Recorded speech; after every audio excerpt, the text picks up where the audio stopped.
Rating champ. Tim Keck. Timothy Keck. You're listening to Come at me show. Come at me show. Basketball shorts. Come at me show. Did we say the show was good? Hey, everybody. How is it going? I bet you weren't expecting to hear from me so soon after a vice presidential debate. But Tim, you only do talking to Pat about presidential debates. These are the lowly, meaningless vice presidents. Certainly you wouldn't soil yourself with these ingrates. That is where you and I diverge on the road in the woods, my friends. I am here with Pat. Do you want to be Pat or Patrick? You can call me Pat. That's fine. Okay, Patrick is here again to talk politics, to lend some credibility to mine. Pat, go through your political credits, please.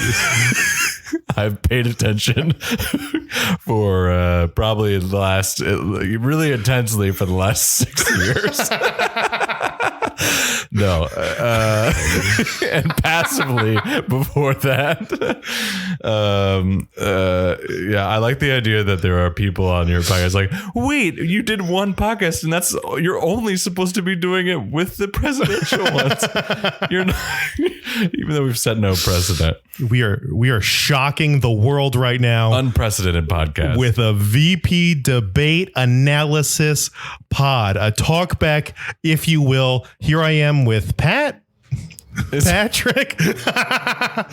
It's late. It's late on a Thursday after the debate because you know what? I insisted on sleeping on it, Pat. I don't want to give you some half-assed, half-baked, spur of the moment, right off the dome analysis after watching this thing. I want to sleep on it. I want to think about it. I want to absorb and retain the information and see what sticks the next day. And come back when we're a little tired and a little drunk and talk about what we maybe remember about what happened. So this is us talking about the VP debates. Pat and his stack of credentials are here to validate some of my thoughts because I don't know anything about politics. And Pat, this is the perfect debate for someone who doesn't know anything about politics because it's what I would call a return to form, which is refreshing. Extremely boring. Oh, that was my first takeaway from this whole thing. It's simultaneously refreshing and infuriating to me because we spend so much time with the utter insanity and incompetence of Donald Trump. The other side of that is Joe Biden, who in a normal election shouldn't be anywhere near the presidency. And then that is counterbalanced with like a debate that I think was largely about politics and thus super boring and just I mean, they're not answering questions. No. They're dodging shit. No. It's classic old school politics in the worst way. I know it's funny to think of people being like, to watching people just straight up lie to their face constantly and be like, the good old days. You know, like I'm watching the debate and I'm like, oh, I'm glad they're not screaming at each other and saying racist stuff. But this is what it was before. It's still awful. It sucks. It's so like, oh bad. Man, you think like once Trump is like gone, it'll be like, oh yeah, now things will change. And it's like, nah, man, right back to the same old shit show. Right back to two people who fucking love fracking. Yeah. My God, both of these people can't get enough fracking. Don't get between Kamala Harris and some goddamn fracking or you're going to get run over. Okay, I'm sorry. Did someone say just shooting sand into the ground until it bursts bubbles of gas into the atmosphere? Yeah, I'm for it. I'm for it. There's nothing Pence. Second only to controlling a woman's body, Pence loves fracking. I mean, if Pence could shoot a bunch of sand into a woman's womb, I bet he would. Only if it resulted in a pregnancy. And some natural gas or that. I was Googling fracking because I know it's bad. I didn't know exactly why it's bad, but it is like they drill for a bit and then they just shoot like a combination of just like dirt back into the hole, water, and then chemicals. Right. And it's just they're pumping poison back into the ground. And if it gets into the water, you're like a water line or like a water. What's the term for like a body of water that's like underground? Like what do you call it? Like a water table or whatever, an aquifer. Aquifer. I mean, if it gets into like the water table under the ground, that's the term I've decided to go with. I heard aquifer and I moved on. I don't think aquifer is right. I don't think aquifer is right. I don't think it is at all. I'm not convinced aqua table is better, but the table The water under the ground. once it gets into that underground water, it spreads and all of a sudden trees are growing with these weird chemicals or not growing with these weird chemicals. Yeah. It's getting into the drinking water. We have like Flint, Michigan situations. Where There was that documentary like 10 years ago. I was in college. the gift shop one. No. Welcome to the gift. The one that's exit like through the gift shop. Exit through the gift shop.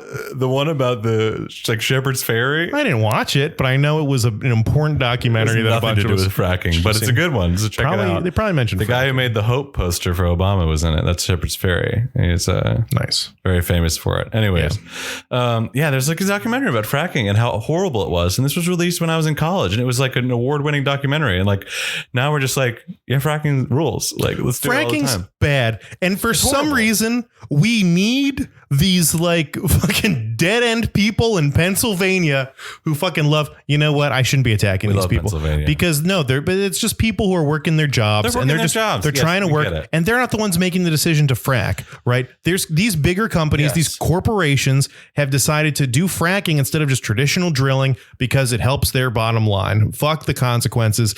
Damn like the environment, whatever. And then these other people are just trying to make a living and they don't want to watch a debate and they don't want to go on TV and see somebody saying fracking is bad because then they're afraid they're going to lose their jobs. When in fact, everyone knows fracking is bad. Everyone knows we shouldn't be fracking, but they want to keep these jobs. And for some reason, the entire debate hinges on this group of people who work for fracking companies. And here's what I think is the point of this debate, and what I think why it is so frustrating to watch is because this debate is not for Republicans and Democrats. This debate is for independents. It's for undecided voters.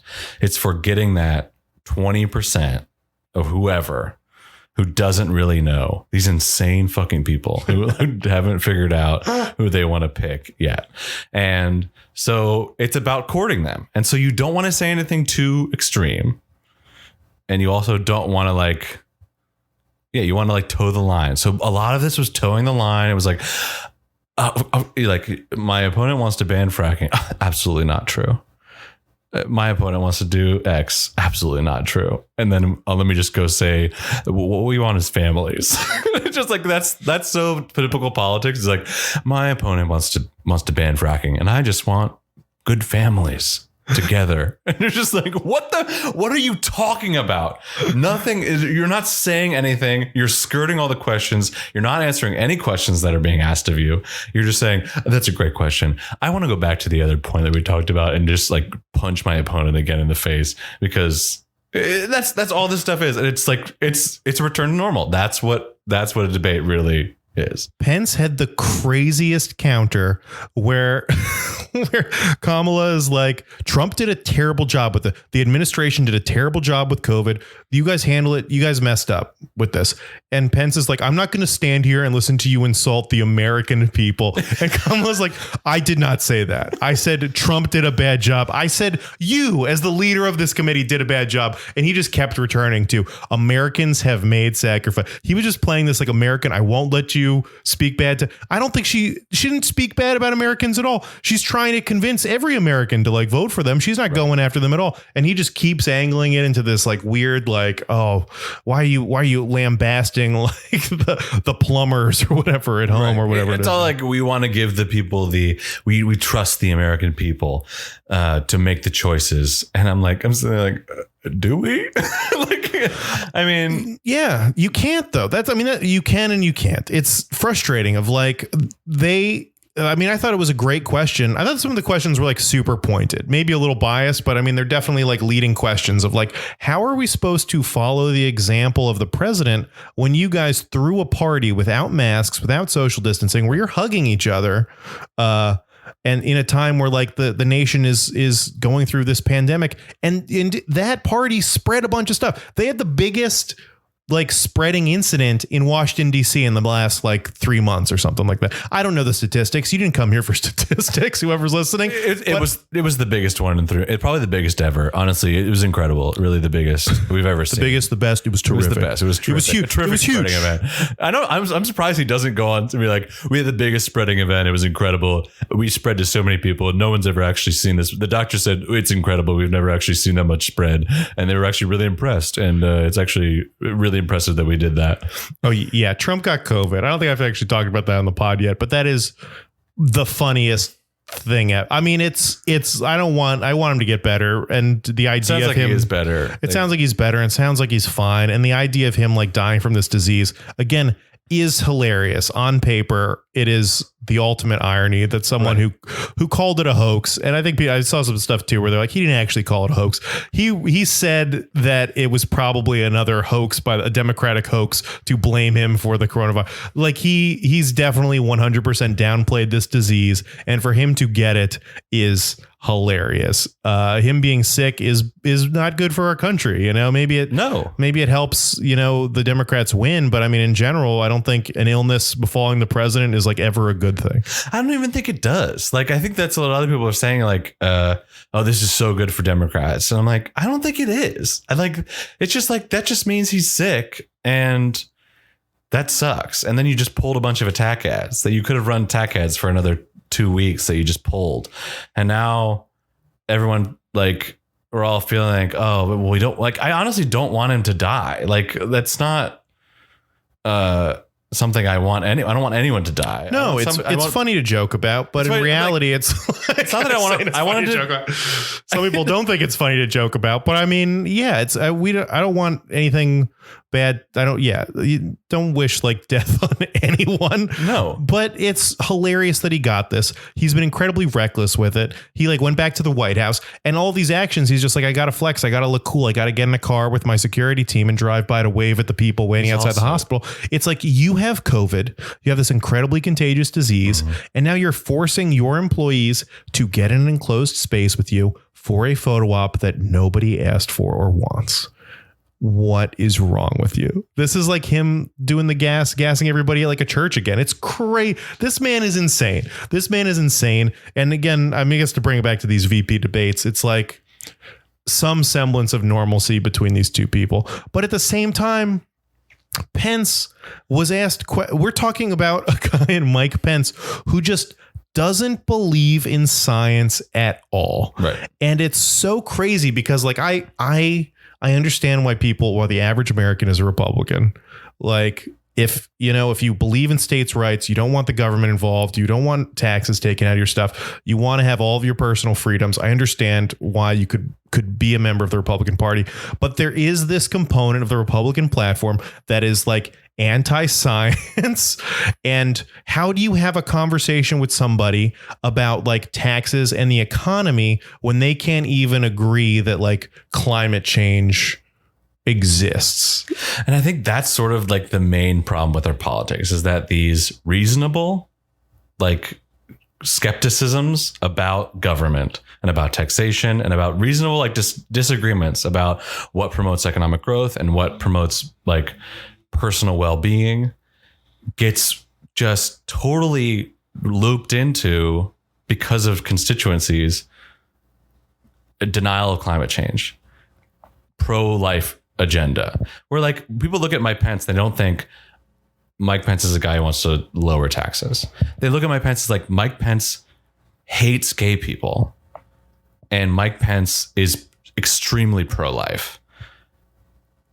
And most of the Republican Party isn't that like, right. Like, so like the fact that he is the vice presidential candidate is like, I don't think that it makes sense. It doesn't make sense. Those two viewpoints, specifically the anti-gay one, are extremely unpopular, even within Republicans like circles. Like, it's just, but yet he's the guy. Like, he's our guy. He's the guy who's next in line if COVID kills Trump. it's also crazy. Like, why are we still talking about gay people? I know. Why are we still talking about like gay weddings? Why are we still talking about abortions? It's legal. It's legal. It's been legal. Why are we still having these conversations? Like, also, why are old white men having these conversations, or just men in general? Right. Why I don't understand why men are even a part of this. Like, I don't know what you have to do. Just like a special committee of women. If a woman wants to talk about this issue, I will listen. I have no interest in anything a man has to say about abortions. I'm sorry. I just don't care. Right. It's just like, what? I don't know. It's crazy. It's like if women had like a whole conversation on erectile dysfunction. It's like, and they start passing laws about like, or I don't know, what's like a dude problem, ball hair. If they were just like, if Congress, if women were just assembling to talk about, well, I don't know. I have no idea. You know, some of us have horrible Bush situations, Pat. No, I don't know. I'm trying to think of a hyper specific scenario with. It's just so infuriating. I think it ultimately comes down to it's control and power. Yeah. And so if you control women with as far as abortions go, and as far as like, you know, you control all people who don't fit into your group, which is Christian, right, heterosexual. Yeah. Then you maintain power. And so if you can prevent those people from getting the same rights, then you maintain your status.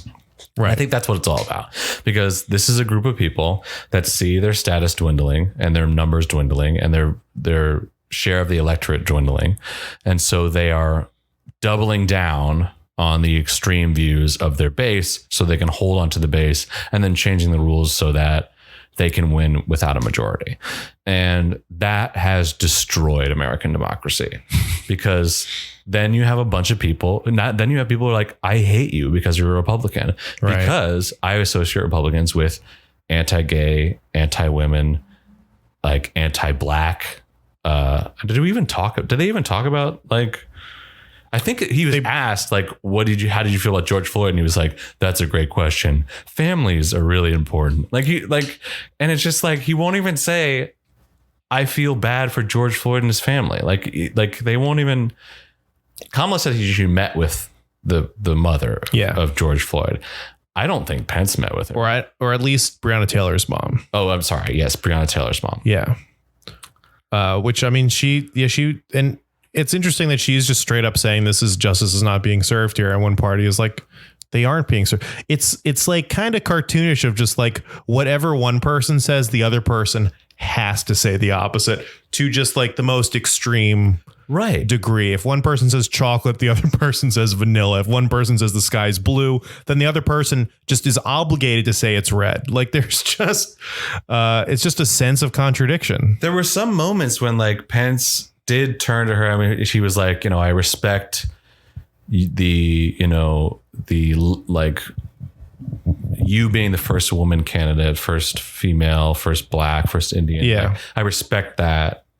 And I like, you know, there's a lot of pride with that. And I feel like that was legitimate. And like, then you're like, yeah, like you can agree with her and stuff. I think we can also, you can say, I agree with Pence on X issue, whatever X issue is, and then say, here's where I disagree. You know, I feel like there is this animosity, I think right now with this administration that I think Democrats don't necessarily want anybody to agree with anything they say. Yeah. And so, but like in an old debate, you could see like, I could see a good debate strategy being like, I agree with what you're saying.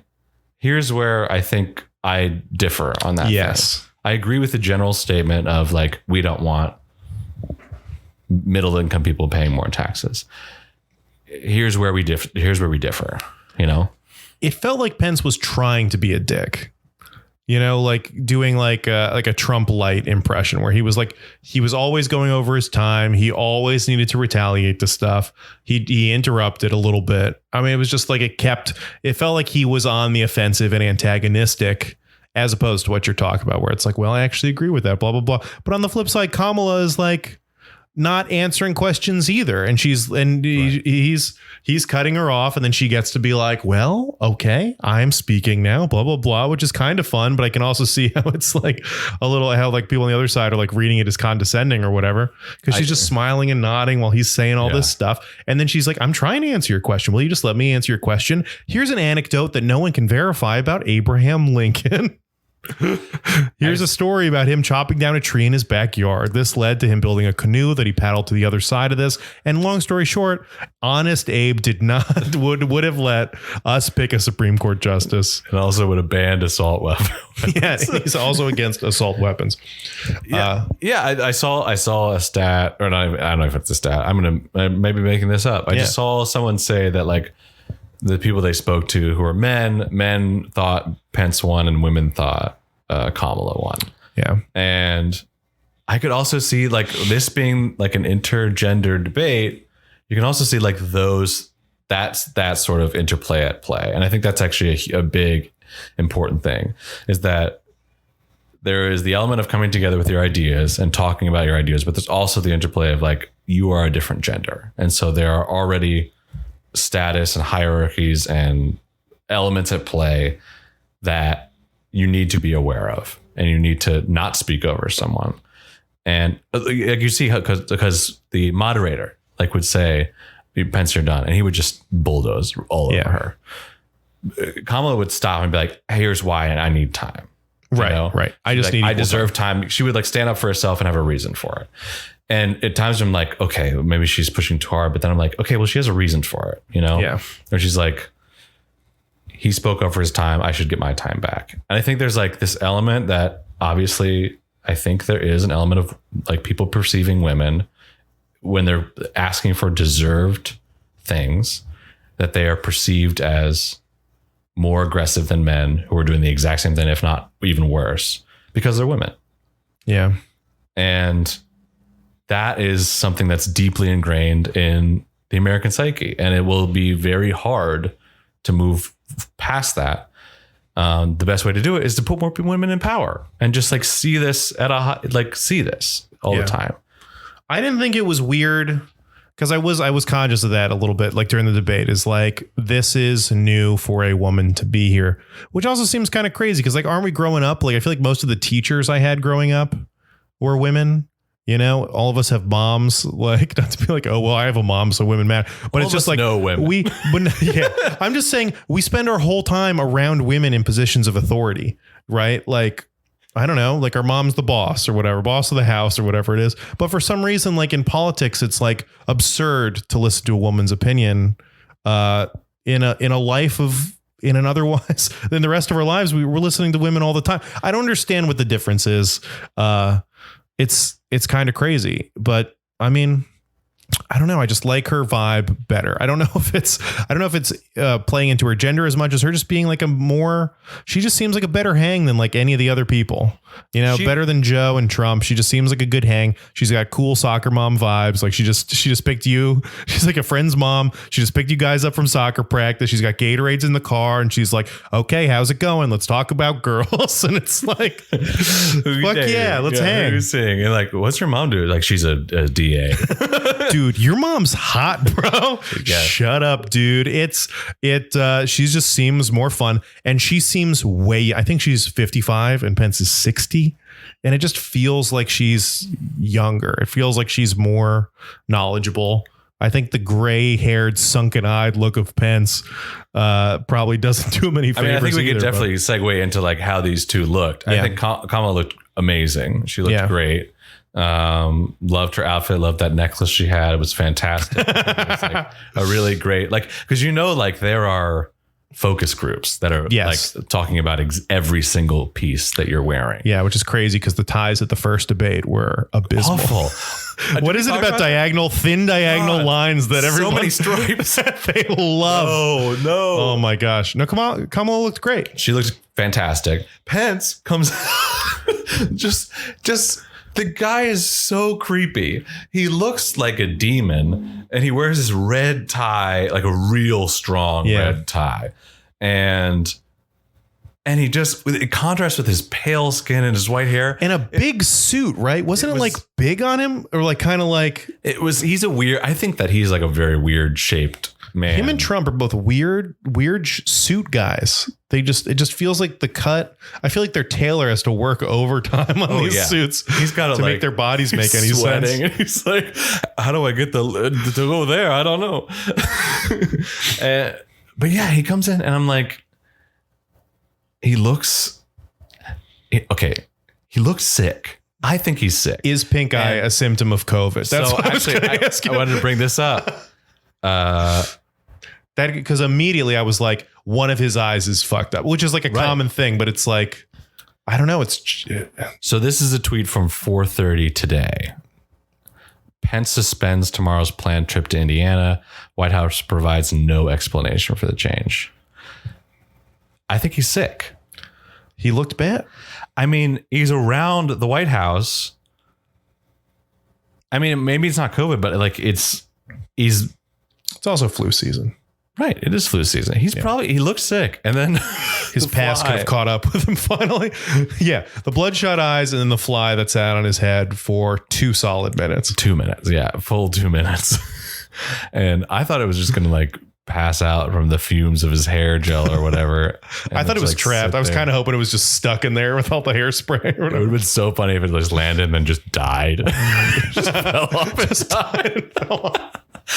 And then more came. Like it would have been so funny if that fly had been the first and then like 6 of them were on his head. Oh man. I know. If I'm sitting there, because Kamala saw it. 100% she saw it. And I'm thinking like, okay, as Kamala Harris, like if you see it, do you say something? No, you don't say anything. You don't say anything. What do you say?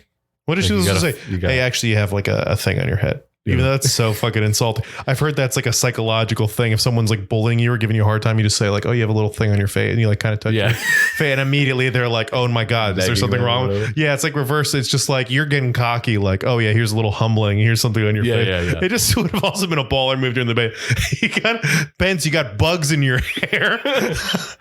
you dirty hobo. Get out of here. Take a shower. Can we get him one of those like fire showers, for like burn victims in like labs with flammable chemicals? Oh, wouldn't that be so funny if during the debate you could slime somebody? Just slime Pence, right? Slime. Like a Nickelodeon game show. There should be higher stakes like that. There should be more games. There should be like, it should be more playful. There should be like lightning round. Yes or no to like silly questions. Like, do you dogs or cats? And like stuff like that. And I feel like people would engage with that and they'd like, but then they would be like, that's all they'd talk about. They wouldn't talk about the fracking. Which is why he was asked about climate change and he goes, yeah, like fracking. And then, which is like a huge problem, but then he like makes them say frack. There's this weird, I thought the fracking thing was interesting because, and Kamala's moving all of her views to just align with Biden's, and Biden's probably moving even more. Biden's a centrist. Biden does not. He wants to work with the other side, and she is leaning to that. And he keeps saying like, "Oh, the Green New Deal." I mean, it's disappointing that Biden isn't as into the Green New Deal and is like into fracking and just isn't adopting more of these like liberal views that I think Kamala wants to. Well, here's the thing. I will hold you right there. I do think that the actual platform is to eventually ban fracking. Yeah. And they have talked about this. They've both talked about it, but they're not going to say it at a debate. Like they're not going to just like the same thing with the courts. When they talked about the courts, they're like, are you going to pack the courts? And she's not going to say they're going to, but they very well might do that. But they're also not going to say it because it's a political loser if they say it. There's no reason to say it. There's no reason to say it. The Democrats on our side like don't need to hear it because we'll support whatever it means to get like, a more balanced court. And the Republicans just want to hear that they're crazy. So don't answer that question. Don't take that bait. So that's fine. But also like the fracking thing is like when everyone was like, oh, fracking is actually bad. I'm like, yeah, she knows. I'm like, right. You don't like, she knows it's bad. She was anti-fracking in the primaries. Like she knows, but like, she can't say it. right now. That's just the part that sucked. I mean, it was funny that Pence was all in on the Supreme Court thing. She asked you a question, yes or no, give us an answer. And it's like, but I thought we had a gentleman's agreement to just brush off all of these questions. Neither of us have been answering questions, Pence. And all of a sudden, this is the one that you're like doubling down on. Also, that was his question. That's not a moderator question. That was his question. He brings it up and asks I don't have to answer your question. I'm not here to answer your questions. Neither of them answered any questions, really. No. I mean, they all offered their own things, which Kamala's like, we're going to legalize weed and then we want to like reduce student loans, which was shocking to me. I hadn't heard either of them talk about that before. Decriminalize. She wanted to decriminalize it, which isn't necessarily legalization, but it's like, fine, I'll take that.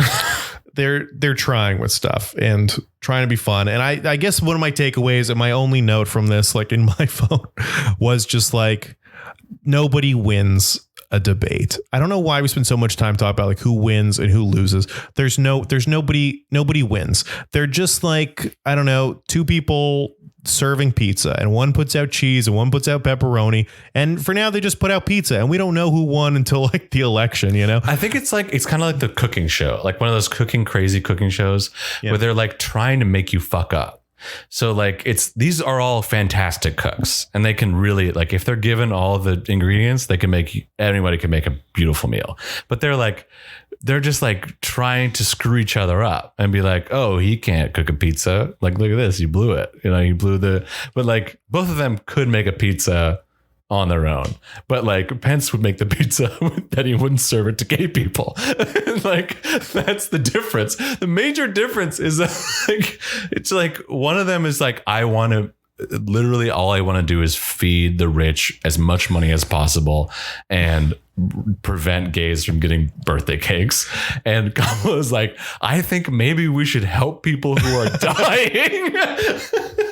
That's tough. But that's the thing too, is like, if you think abortions are evil, then of course you're going to think Pence won. Like, it's whoever fits your view wins, if you think, right, exactly. Yeah, whoever you agree with won the debate, like it's all, I mean, I think what everybody really, really wants, what would actually benefit the American people is exactly what they can't do, which is the moderator asking them yes or no questions and them just answering yes or no questions on stage for half an hour. And then we call it a day. They don't need to talk to each other at all. There's no reason for them to talk. We just want to know what the fuck they're going to do.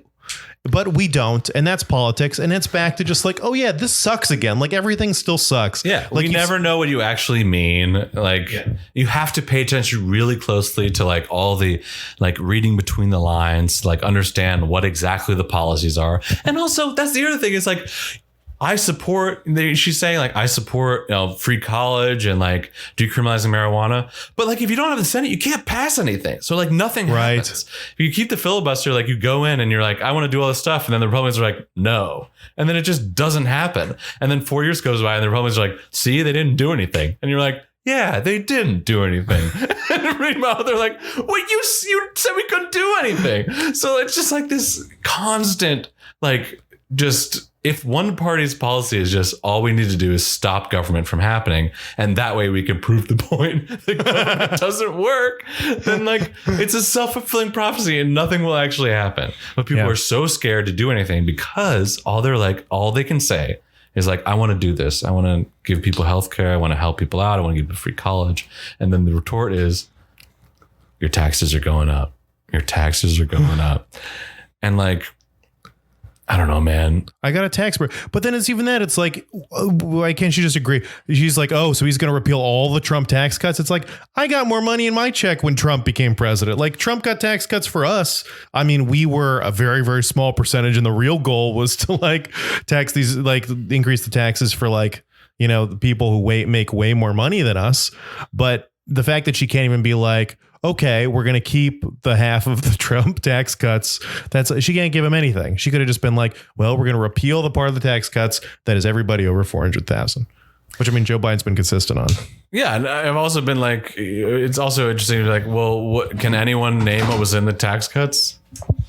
No, I don't know anything about these tax cuts. Oh, it got me more money. Why? I spilled so much water. Why did it give you more money? Yeah, I don't know. Tax policy is so complicated, and like all you can do is say it's higher taxes for you, And it's like, oh, well, who is you? All I know is Trump's paying for my Netflix account right now, so I'm a fan. We'll get Kamala to pay for my Netflix, and then we'll talk. You know what other things? This is a complete aside. But with this climate change stuff, I've never understood how people are against climate change. Like, if you go to the beach and you eat a candy bar and you throw the wrapper in the ocean, what happens to the wrapper? Where does it go? It's just there. It's not going to dissolve. It's just in the ocean now. And now a sea turtle's eating it, and the sea turtle dies. And then now you have a dead sea turtle washing up on a beach that's otherwise would have been clean. And you've changed the climate. Like, you've actively, by throwing a wrapper in the ocean, you've changed the climate. And we are just constantly doing little things like that are changing the climate. Whether or not it's causing hurricanes, I mean, I don't know. But it can't be good.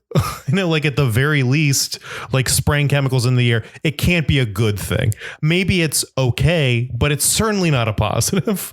I think we'll potentially look back on the sort of modern era of America and the world and look at one of the biggest problems is plastic. Like, plastic itself, it's huge, has caused all those chemical companies that made plastic. They all polluted everything in ways that is permanent. Like, plastic doesn't go away. It stays for a million years. There's no way to get rid of it. There's that plastic continent just floating in the middle of the ocean size of now. Texas. Yeah. It's and there are all these cool ideas I've seen about how to get rid of it, but fungus eating it and stuff like that. You get the plastic, right? If there's a fungus that can really survive on eating plastic, then fantastic. But otherwise, you just collect the plastic and then you put it somewhere else. Or you burn it and now it's just in the atmosphere. Yeah. And it's this is all bad. All these things. The idea that human beings have had zero impact on our planet is an insane thing to me. Right. It's absolutely insane to think that if a indigenous person if you're going camping or you're going to go live in the woods, you cut down some trees, you build a cabin, you've already changed the environment. You've changed the ecosystem irreversibly in some cases. It's a dumb argument. I don't know. Last thoughts, Pat, before we get out of here? You know what? Vote early, vote often. Vote all the time. But just fuck it. Let's just vote. I don't even know what to say anymore about these people. Vote, and then we can maybe have a real conversation and we can stop pussyfooting around. Is climate change real? Imagine if we can have a debate where both people agree that climate change is actually happening, and then we can maybe talk. Especially because it's she's talking. The moderator asks the question to Pence, and she's like, "Okay, Mike, here's a tough one." Yeah, she's like, "Mike, listen up. This is going to be tough Mike, for you to answer." Okay, so do you agree with the fact that humans are changing our climate, as every scientist in the world has agreed to? Also, you have 2 minutes to respond. And it's just yes or no. You could just think the whole time. Just don't answer right away. No. Think about it. Close your eyes. Ask yourself if there's any way that you are changing the world for the worse. It's a joke. And he would be like, thank you for your question. But I want to talk about Qasem Soleimani. I want to talk about this. Also, we killed that guy, and things are better because we killed that guy. Anyways, the swine flu too. I forgot about the swine. So we do have to speak about this for a second. The idea that comparing COVID to the swine flu, I don't remember a thing about swine flu, and that tells you everything you need to know about swine flu. I don't know. I know a bunch of people got it. I don't think they didn't turn into pigs. People weren't dying from it. What does swine flu do? What's the difference? It felt like it was just the flu to me. People get the flu all the time. I don't know. It's not a pandemic that could have been prevented, whatever. Also, they were talking about, which I don't know enough about, but Kamala is saying okay, after the swine flu, Joe and Obama, what was that guy's name? Hussein. Saddam Hussein went into they put all these things in place, and they assembled committees, and they're just what can we do to prevent this in the future? And then of course Trump goes in and he immediately cuts all that stuff. And we've seen all that. They just take the time to destroy all these things that are preventative measures. So you didn't learn anything from Joe and Obama. You just undid their work and then started from scratch and did a terrible job. And, maybe if swine flu had been a more deadly disease, it would have been a completely different story, but it wasn't. And so why are we talking about it? Yeah, it's also just like, did swine flu kill 210,000 people? No. So it's not even, you shouldn't even be talking about it. I don't know anything about swine flu. Right. We didn't lock down for it. Some people got sick. Some people died. Sure. I didn't wash my hands that whole year. Nothing happened. I was licking poles. I was riding the Licking subway. pigs' buttholes and I don't know. I feel good. I was rolling in the mud with pigs. Nothing happened to me. That was the year of the pigs. The year of the pigs. I wanted bird flu. I was making out with pigeons and stuff, just covering my body in seed and lying in Bryant Park. Nothing bad happened to me. I forgot that's what canceled you those pigeons. Yeah, those scandalous pigeon nudes in the park with me. Oh, Cover where I made that bikini out of seeds and then eat it off of me. Okay, I'm tired. It's time. This is going off. Let's ramp it up. Pat, thank you very much for joining me at Pat Wise Live. Anything else you want to? No. I have Okay. nothing to say. I knew that. I shouldn't have set you up like that. I already said it. I said what I meant to say. That's it for me. Tune in again. If you disagree with us or agree with us, let me know. Email the show. Call the show. Take questions next time. Let me know. And the king stays king. Bye.